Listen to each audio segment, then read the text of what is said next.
que únicamente Glass puede conseguir una persona que diga que no sabe dónde está.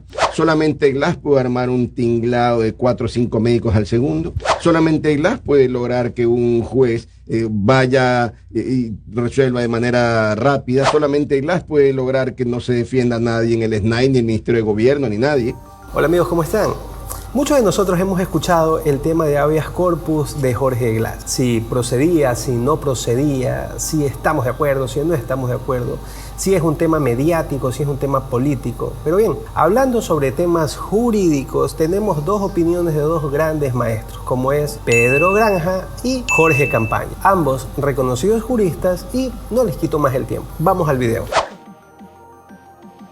Hasta donde un juez de una parroquia pequeña en un lugar del país tiene facultad para sustanciar, no sino cualquier habeas corpus, cuando viene una persona y le dice, creo que hay un preso que no aparece. Entonces allí se citan artículos de la Constitución, artículos de la Ley de Garantías Jurisdiccionales, que en mi opinión a veces se citan de forma incompleta o con un alcance que no es el que tiene la normativa. ¿De qué se trata esto, Jimmy, Pedro, en mi entendimiento, ¿no? Efectivamente, la Constitución y la ley señalan que cuando no se sabe dónde está una persona detenida, es competente cualquier juez o el juez del domicilio de la persona que presenta el habeas corpus. En este caso sabemos que hay una señorita que aparentemente tiene domicilio en Mangar Alto y ella presenta porque argumenta que no se sabe dónde está detenido Jorge Glass. Y hasta allí se toma esa disposición para darle un carácter general. Entonces yo creo que allí hay una primera equivocación sobre el alcance de la norma. ¿Cuál es el alcance de la norma? Si revisamos la Constitución, la ley, inclusive la sentencia interpretativa de la Corte Constitucional, vemos que cuando se produce una situación de estas de desconocimiento, el habeas corpus tiene una misión muy clara, que es lograr descubrir dónde está la persona detenida. Es decir, se trata de un habeas corpus más bien informativo, porque si hay una persona que desapareció, bueno, caramba, queremos saber dónde está. Entonces, y yo cito muchas veces el ejemplo, ¿no? Guayaquil, el Ecuador, de repente viene un ciudadano, camina, se para un carro de la policía, lo guardan 3 o 4, lo meten en el carro, desaparece, alguien sabe que lo metieron a X persona en el carro y la primera pregunta es, bueno, ¿y dónde está? ¿Dónde está? Y entonces sí viene el habeas corpus, quiero saber dónde está el señor y por qué ha sido retenido o por qué ha sido detenido en un momento dado. Entonces, allí tiene sentido la disposición. Pero el elemento clave es cuando no se sabe dónde está, cuando no se sabe en qué centro de detención está esa persona cumpliendo una pena en este caso. ¿Y se sabía o no se sabía? Pero claro, todo el país conoce que Jorge Glass está en la cárcel de la Tacunga. ¿Por qué está en la cárcel de la Tacunga? Porque un juez así lo dispuso.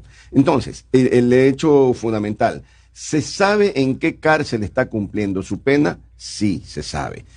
Que en ese momento salió porque iban a ponerle un suero en X en la clínica privada tal, entonces ya no sé dónde está detenido. No, yo creo entonces que no era competente según su criterio. Yo creo que allí hubo una manipulación, a mí me hace pensar que inclusive es dolosa, de una posibilidad constitucional y legal para otros efectos. Entonces, desde ese punto de vista, creo que el juez no era el competente. Y por tanto, me parece que lo que tenía que hacer no era archivar el expediente, sino tomar el proceso y derivarlo al juez que se entiende competente, que es el juez de la Tacunga, porque se sabía que él estaba detenido en la Tacunga. Entonces me parece que allí sí hay una infracción. Era competente el famoso, de nuevo, famoso, o hasta autógrafos de que está firmando, juez de Santa Elena. Dice el número 1 del artículo 86 de la Constitución y el número 1 del artículo 48 de la Ley de la Materia, que cualquier persona podrá interponer la acción. ¿Ahora qué? Ahora bien, cuando la interpone esta persona, se convertiría en competente el juez del lugar en el que vive esta persona. Cierto es que la regla general es que se presente, que el juez competente sea, a partir de allí, el del lugar donde está preso, donde está detenida la persona. Bien, esa es la regla general. Pero si hablamos de regla general, existen excepciones. Y la excepción es ignorar, no conocer. Identificar qué es lo que tiene la persona que acciona en Manglar Alto, qué es lo que tiene en la cabeza, es muy difícil. No tenemos un escáner para saber si esta persona realmente sabía o no. Pero las normas hay que cumplirlas, punto y basta. Ahora bien, por allí hay otro argumento, en el sentido de que el juez al momento de convocar a la audiencia y verlo a Glass ya en la televisión, ¿no es cierto?, de que estaba preso en Latacunga, tenía que haber derivado el proceso a otro órgano jurisdiccional, porque él ya sabía dónde estaba Glass. Pero no es el juez el que tiene que saber, sino el accionante, el que está declarando que ignora.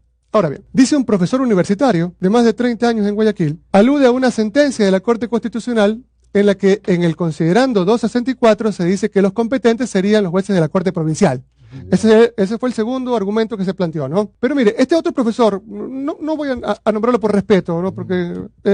Pero dice, miren, aquí está, la sentencia dice que en el número 264 ya, los competentes son los jueces de la Corte Provincial. Sí. Pero en el número 265 de la misma sentencia te dice que para el caso de procesos en curso y la demanda se presentó atacando a 2 sentencias ejecutoriadas, en cuyo caso el competente es un juez inferior, un juez de garantías penitenciarias, sí, pero los jueces multicompetentes hacen las veces de jueces de garantías penitenciarias en lugares como Manglar Alto, donde no existe. Me parece que hay un periodista, Carrera, algo así, Jonathan Carrera, que dice que todos los abogados somos unos sinvergüenzas, unos corruptos, porque se presentó el habeas corpus a las 12 de la noche. El habeas corpus se puede presentar a cualquier hora, ¿ya? Segundo, es que el sorteo fue manual, el acta es manual. Sí, no podemos montar instrumentos como para un sorteo de la Copa del Mundo en Manglar Alto, porque hay un solo juez. Como sea que hacías el sorteo, le caía a este señor, a Moscoso. ¿Por qué el acta es manual? Porque el secretario está obligado a levantarse a cualquier hora en temas penales y constitucionales, a hacerlo de esta manera porque no hay sorteo electrónico. Entonces me parece que aquí debe quedar claro. Primero, la competencia, y en lo segundo, en lo que coincidimos con mi querido Jofre, es en el tema de que, sí, la norma de pronto no nos gusta. Yo coincido en que la norma está siendo demasiado estirada, pero termina amparando a la parte più débole, a la parte más débil de la traba, que en este caso, lamentablemente... Entonces, el juez sí era competente, ¿cierto? Para usted. Cuando se presenta un habeas corpus, la primera obligación de los funcionarios que tienen a la persona privada de su libertad, en este caso el director de la cárcel o el director del SNAI, es traer el cuerpo de la persona. Y ocurre que aquí se presenta el habeas corpus en la noche.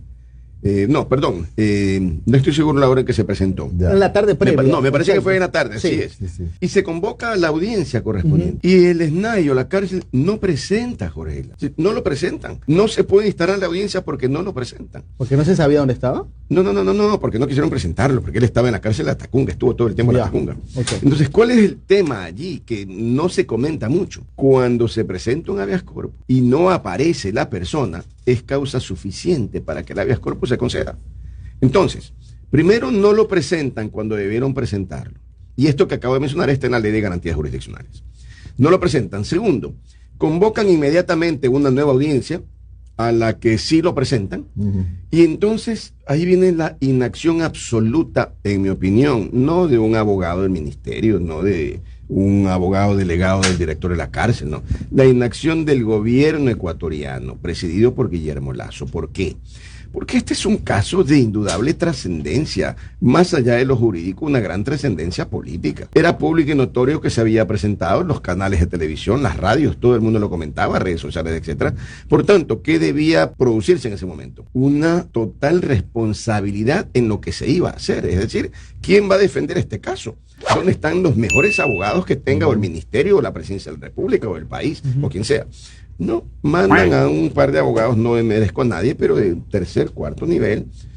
Primero, no se defienden, no cuestionan la competencia del juez, no cuestionan para nada los informes médicos quienes los elaboraron, no cuestionan el entorno. A ver, ¿cómo es que se presenta una acción de estas? Y de repente, pocas horas después, todo el equipo médico armado, listo, dispuesto a intervenir en unas intervenciones muy técnicas, yo las he leído y a ratos me parecen, yo no soy médico desde luego, pero a ratos, con alguna experiencia que tengo, pues allí hay cosas que se pueden desvirtuar con mucha facilidad. Claro. No hay oposición de ningún tipo. Entonces, hay inacción, dice usted. Claro, entonces, cuando hay una inacción, en mi opinión, dolosa, es cuando se presenta el tema. A ver, no me vengan con que el juez hizo en un momento dado lo que tenía que hacer, porque el proceso se desarrolló con normalidad. No, cuando me presentan esta barbaridad, no hay defensa, hay un allanamiento tácito, que yo coincido en eso. ¿Qué puede hacer el juez? Conceder el habeas corpus. ¿Y usted que hubo inacción del gobierno? No lo sé. Sí me parece bastante extraño la celeridad con la que convocaron a la audiencia y la celeridad con la que sale en libertad. Y les voy a decir por qué. Nosotros le hemos ganado al Ministerio de Salud, al IES y a la Procuraduría del Estado más de 103 casos de médicos, de enfermeros que exigen sus nombramientos definitivos, ¿ya? Con sentencia de doble instancia, ¿ok? En la mayoría de esos casos, la ministra de Salud todavía no cumple los fallos. Pero sin embargo, el habeas corpus de Glass lo cumplieron inmediatamente. Entonces ahí yo coincido con Joffre en el que algo huele mal bajo los puentes de Dinamarca. La sentencia a la que va a hacer alusión mi querido amigo Joffre habla de que no se puede no se puede conceder un habeas corpus cuando se trata de, o sea, no se puede conceder la libertad cuando se trata de delitos que han causado una grave conmoción social. Yo les rogaría que revisen el número 1 del artículo 45 de la Ley Orgánica de Garantías Jurisdiccionales y Control Constitucional. Dice, al alegarse tortura, en el habeas corpus, el juez procederá a verificar esta y a conceder inmediatamente la libertad. Es decir, no es que lo podía mandar a la clínica, no es que lo podía mandar al policlínico de la cárcel de la Tacunga, tenía que dejarlo en libertad. No podía mandarlo a un hospital, por ejemplo. No podía, porque lo que se está alegando es que hay torturas, hay malos tratos. Nadie está diciendo que Glass no sea un reo de la justicia. ¿Sí? Está condenado. No se está extinguiendo la pena. Tampoco se está declarando nula la condena. ¿Ok? Se está presentando una acción constitucional que tiene por objetivo fundamental materializar derechos. Ok, mire, será inconstitucional cualquier norma que menoscabe derechos fundamentales. ¿Quién lo dice? El número 8 del artículo 11 de la Constitución. El habeas corpus, conceptualmente, tiene dos misiones: proteger la libertad de quien está ilegalmente detenido y evitar para que los que están detenidos legalmente sean sometidos a tratos degradantes, inhumanos, etc. Yo me pregunto, ¿alguien en su sano juicio puede sostener que los 31.000 presos no tienen tratos inhumanos, degradantes, etcétera? No nos engañemos como sociedad. Entonces, ¿cuál es el tema de fondo? El tema de fondo es, no puedo sostener jamás que está bien que la gente vive en esas condiciones en las cárceles. Obviamente, ¿cuál es el otro extremo? Saquemos 31.000 personas de las cárceles. Los dos extremos son absurdos. Entonces, ¿qué es lo que pasa? Que únicamente Glass puede conseguir una persona que diga que no sabe dónde está.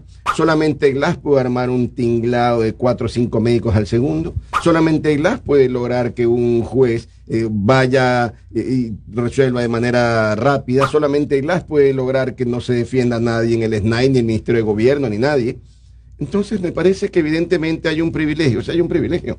Y el tema no es, al final del día, pero cómo es que sale Glass, no, está bien concedido, a Carlos Pareja, no. El tema es que si hay un proceso de aplicación de la norma, tiene que ser para todos, no para unos privilegiados en contra de otros. Entonces, hay cosas que además yo rescato y me parece que son fundamentales, ¿no?